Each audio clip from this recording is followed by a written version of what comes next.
4월이란 한 달이 공백으로 남은 것 같습니다. 멀리만 보이던 5월 그 첫 주일입니다. 저는 5월이 안 올 줄 알았습니다. 여러분은 어떤 믿음이 좋은 믿음이라고 생각하십니까? 무식하게 덮어놓고 믿는 믿음일까요? 아니면 열어놓고 믿는 믿음일까요?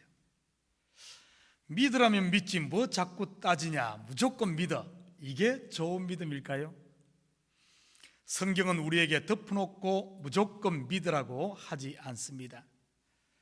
그럴 것 같으면 성경이 필요가 없죠. 왜냐하면 성경은 계시, 즉 하나님이 자신을 열어 보여주신 책이니까요. 그리고 성도가 믿는 믿음은 믿습니다 하는 나의 신념이나 확신과는 전혀 다른 것입니다. 하나님께서 우리에게 하늘로부터 주신 선물인 것이지요. 누가가 누가복음을 쓴 이유가 바로 여기에 있습니다. 본문 4절 같이 봅니다. 이는 각하가 알고 있는 바를 더 확실하게 하려 함이로다. 누가는 신앙생활을 시작한 데오빌로 각하에게 이 서신을 보내며 지금 있는 믿음 위에 더 확실한 믿음으로 서게 하기 위해 이 서신을 보냈습니다. 사도 바울도 디모데에게 같은 이야기를 합니다. 디모데후서 3장 14절부터 17절입니다. 그러나 너는 배우고 확신한 일에 거하라. 너는 내가 누구에게서 배운 것을 알며 또 어려서부터 성경을 알았나니 성경은 능히 너로 하여금 그리스도 예수 안에 있는 믿음으로 말미암아 구원에 이르는 지혜가 있게 하느니라.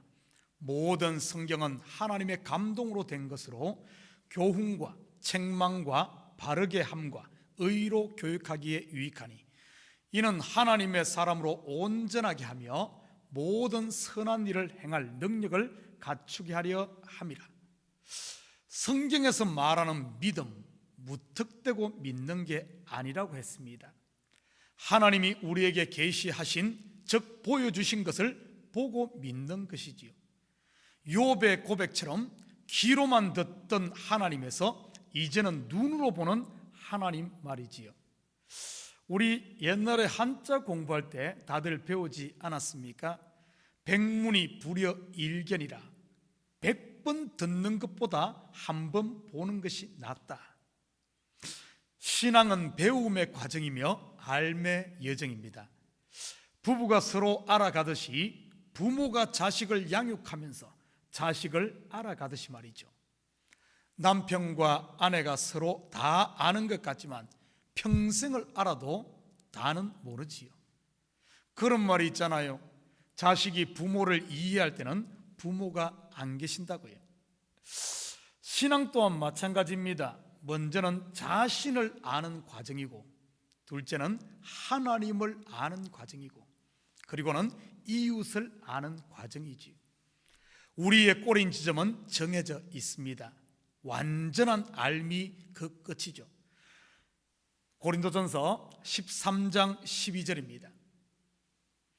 우리가 지금은 거울로 보는 것 같이 희미하나 그때는 얼굴과 얼굴을 대하여 볼 것이요 지금은 부분적으로 아나 그때는 주께서 나를 아신 것 같이 내가 온전히 알리라.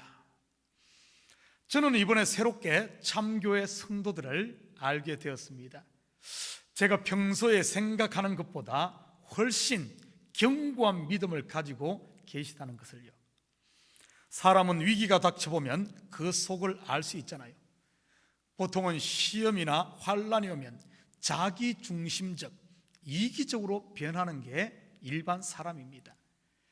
그렇다고 우리의 배움과 하나님을 아는 여정을 여기서 멈춰서는 안 됩니다. 배우고 확신한 일에 거해야 합니다. 찬송가 가사에도 있잖아요. 예수 더 알기 원하네 크고도 넓은 은혜와 대속해 주신 사랑을 간절히 알기 원하네. 앞으로 우리 주일 예배 때는 누가복음을 같이 공부하며 하나님을 알고 나를 알고 이웃을 아는 시간이 되었으면 좋겠습니다. 오늘은 첫 시간이기 때문에 좀 지루할지라도 서론 부분을 다루고 가도록 하겠습니다. 누가복음을 기록한 누가는 사도는 아니었습니다. 그의 직업은 의사였지요. 사도 바울과 선교행을 끝까지 함께했던 엘리트이며 의리 있는 동지였습니다. 디모데후서 4장 10절에서 11절 같이 봅니다. 데마는 이 세상을 사랑하여 나를 버리고 데살로니카로 갔고, 그레스게는 갈라디아로, 디도는 달마디아로 갔고, 누가만 나와 함께 있느니라. 내가 올 때 마가를 데리고라. 그가 나의 일에 유익하니라. 다들 이런저런 이유로 바울을 떠났습니다. 그런데도 누가만은 끝까지 그와 함께 했습니다. 누가는 또한 많은 성경 기록자들 중 유일하게 유대인이 아닌 헬라인이었습니다. 그런데 신기하게도 누가가 기록한 누가복음과 그리고 사도행전을 합하면 그 분량이 신약 성경 전체의 약 4분의 1가량이나 되죠. 오히려 전체 분량으로 따진다면 사도 바울이 쓴 성경 13권보다 오히려 그 분량이 많습니다. 그뿐 아닙니다. 이 두 권의 책이 예수님의 출생 이전부터 시작해서 신약의 역사서 대부분을 커버한다는 사실입니다. 특별히 사도행전을 보면 그렇죠. 그렇다면 왜 누가는 이 책을 기록했을까요? 3절 같이 봅니다. 그 모든 일을 근원부터 자세히 미루어 살핀 나도 데오빌로 각하에게 차례대로 써 보내는 것이 좋은 줄 알았노니. 1차적으로는 1차 수신자는 로마의 고위직 관리 데오빌로에게 확실한 믿음을 심어주기 위해서 이 책을 기록했습니다. 그리고 이방의 그리스도인들에게 예수를 확실히 전가하기 위해서죠. 여기서 우리는 데오빌로란 사람에 대해 살펴볼 필요가 있습니다. 뒤에 각하라는 호칭을 붙인 것을 보면 상당한 위치에 있는 로마의 고위직 관리임이 틀림없습니다. 그런데 데오빌로라는 이름을 보면 좀 특이한 부분이 있습니다.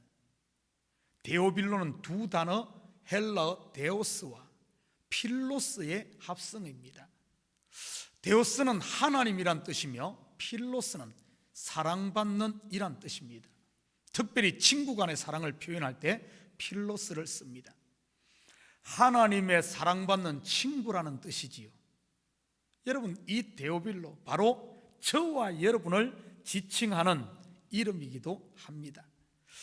재미있는 사실은 누가복음에는 누가가 각하라는 호칭을 씁니다. 그런데 누가가 쓴 두 번째 책 사도행전은 이 호칭을 쓰지 않고 그냥 데오빌로라고만 씁니다. 우리 확인해 볼까요? 사도행전 1장 1절부터 2절입니다. 데오빌로여, 내가 먼저 쓴 글에는 무릇 예수께서 행하시며 가르치시기를 시작하신부터 그가 택하신 사도들에게 성령으로 명하시고 성천하신 날까지의 일을 기록하였노라. 여기서 우리는 중요한 사실 하나를 발견할 수 있습니다. 누가가 보낸 서신 누가복음을 통해 데오빌로와 누가의 관계 변화입니다. 누가복음을 보낼 당시 누가가 각하라는 존칭을 쓴 것을 보면 둘의 관계를 짐작해 볼 수 있습니다. 이런 존칭이나 직함을 쓸 때는 어떤 관계일 때 쓰죠? 사무적이거나 아니면 약간의 거리가 있을 때 이런 직함을 쓰지 않습니까? 그런데 그로부터 수년 후 보낸 사도행전에는 각하라는 호칭을 쓰고 있지 않습니다. 무슨 뜻일까요? 데오빌로가 누가복음을 통해 복음 안에서 형제처럼 가까워졌다는 뜻이겠지요. 데오빌로의 믿음이 누가복음을 통해서 그 말씀을 읽고 공부함으로 말미암아, 묵상함으로 말미암아 그의 신앙이 왕성하게 자라 이제는 그리스도 안에서 한 형제가 되었음을 보여줍니다. 보통 가까운 사이에는 존칭을 생략하죠. 사장님, 누가 쓰는 호칭입니까? 아래에 있는 직원이 쓰잖아요. 사장님의 친구는요, 그냥 편하게 이름 부르지 않습니까?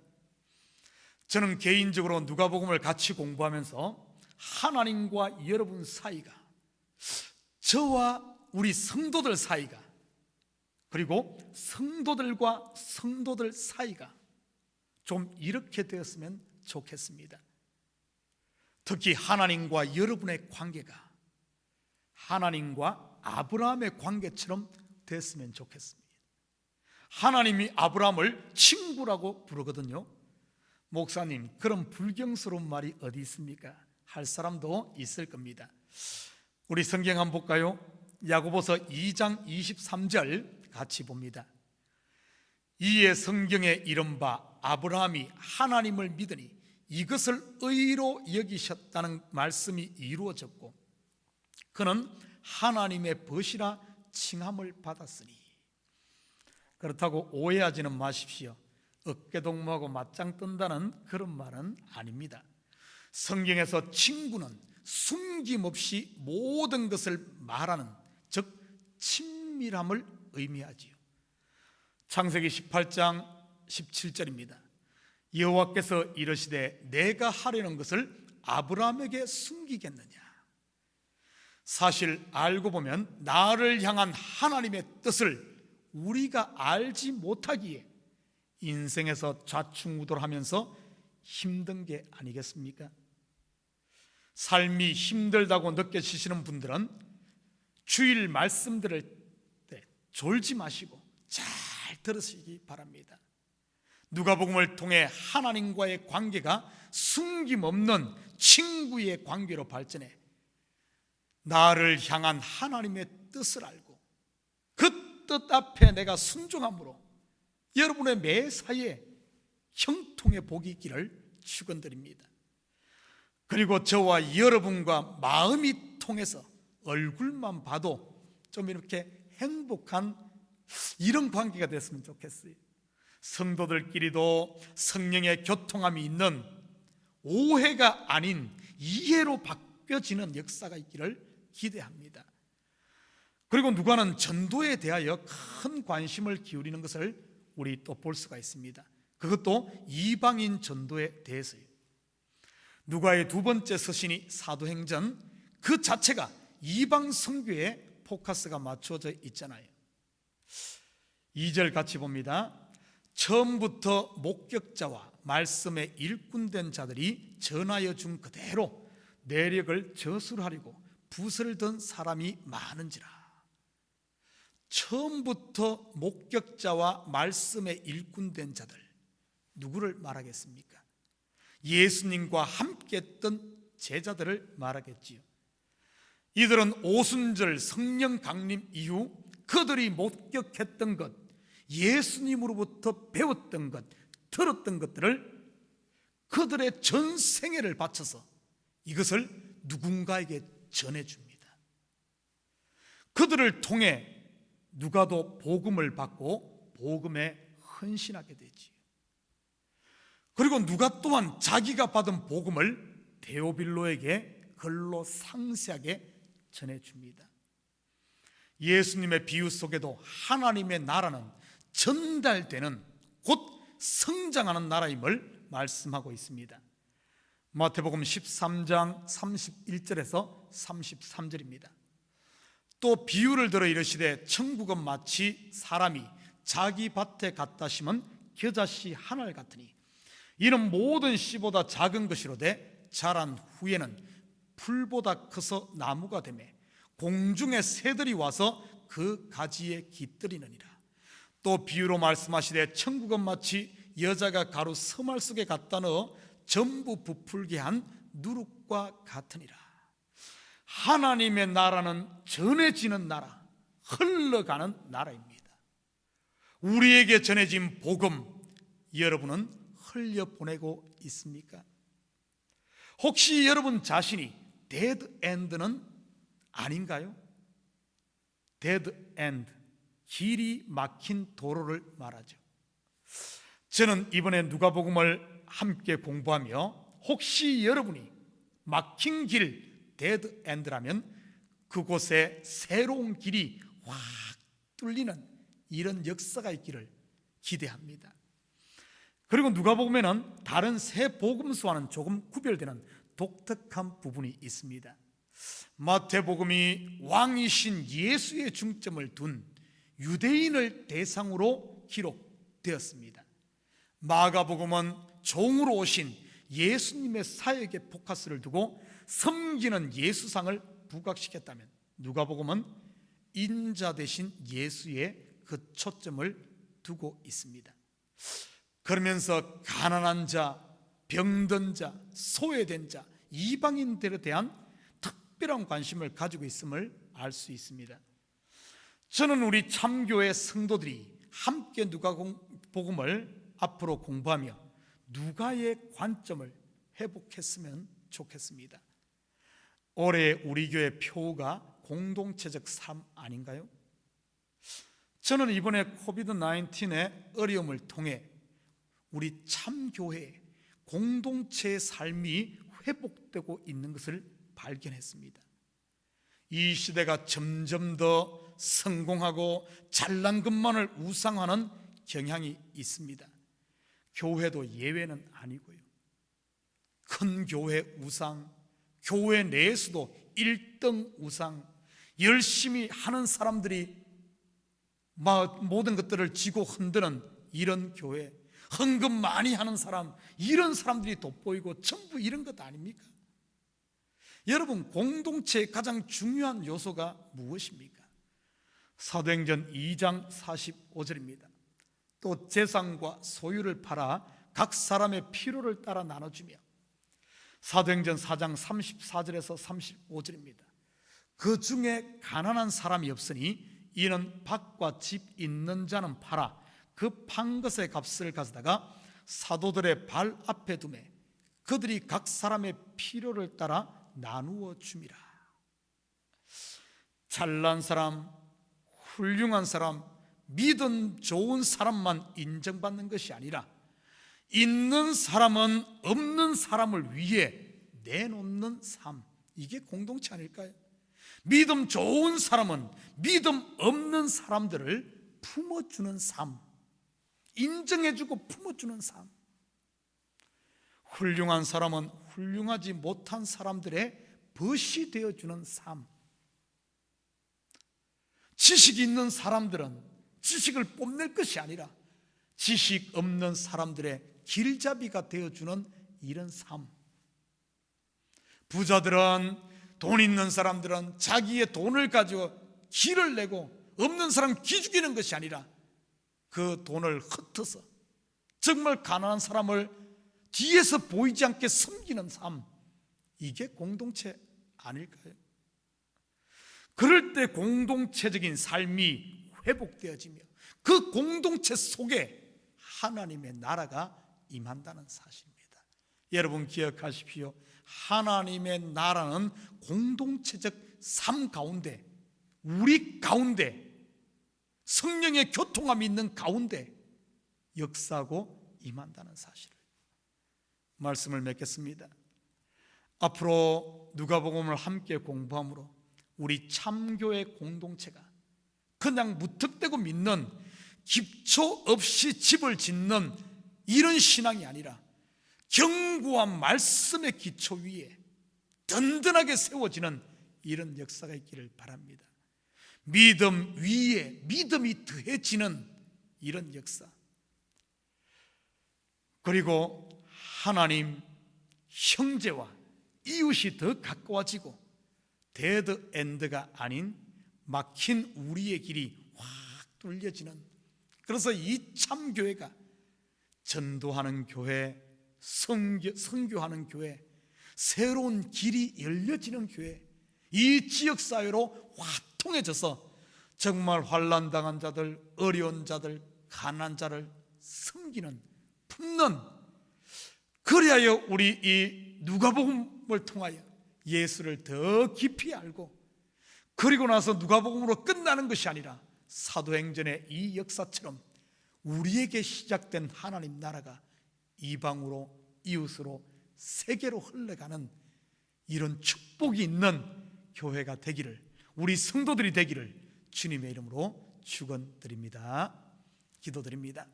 사랑의 아버지 하나님, 참으로 감사드립니다. 앞으로 저희들 이 누가복음을 함께 공부하며 하나님의 말씀을 배우고 아버지 하나님, 주님의 말씀 위에 굳게 서며 우리의 믿음이 믿음에 믿음을 더하는 역사가 있게 도와주시옵소서. 지금까지 듣는 신앙이었다면 이제는 눈으로 보는 신앙이 되게 하시고, 이제 눈으로 보는 신앙이었다면 이제는 손발이 움직여져서 나눔이 있고 섬김이 있는 공동체적인 삶을 살아가는, 그래야 우리 가운데 하나님의 나라가 아버지 하나님 임하고 하나님과 하나 되어지는 이런 아름다운 역사가 있는 저희들 되게 도와주시옵소서. 우리 가운데 아버지 하나님 지혜의 영을 더하시고 아버지 하나님 성령으로 인도하여 주셔서 우리에게 깨닫는 지혜를 더하시고 하나님의 말씀의 눈이 활짝 열려져 하나님을 더 깊이 알고 나를 알고 이웃을 알아가는 참으로 하나 되어지는 아름다운 역사가 있는 저희들 되게 도와주시옵소서. 감사드리며 예수님의 이름으로 기도드립니다. 아멘. 다 같이 찬송 559장 4절에 봄바람 불어 있고 이 찬송 들으시니 죽도록